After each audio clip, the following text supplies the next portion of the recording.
दानी करी है इतने मेहरबानी। कितना के तू लिखलू बाबा अपने हाथ से कहानी।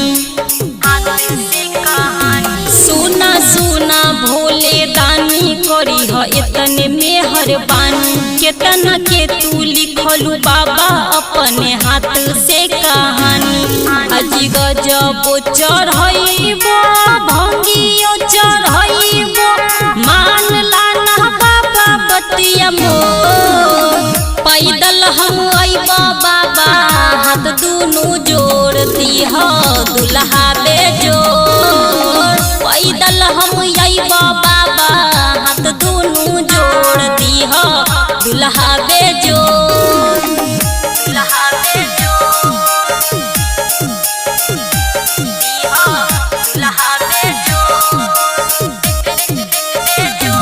बाबा शुरू से धोखा हम खैलिया बस तोहा पे भरोसा हम कैलियो।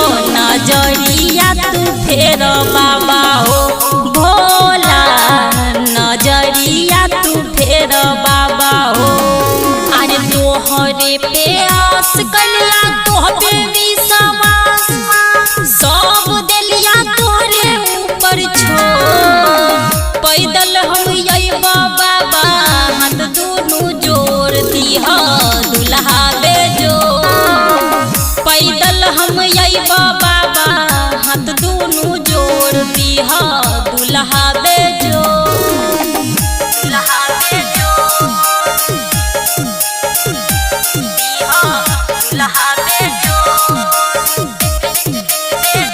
कि बाबा कितना सुनइयो विपतिया तनी समझाना हमरो हलतिया। किस्मतिया सवार दाना हो बाबा किस्मतिया सवार दाना हो।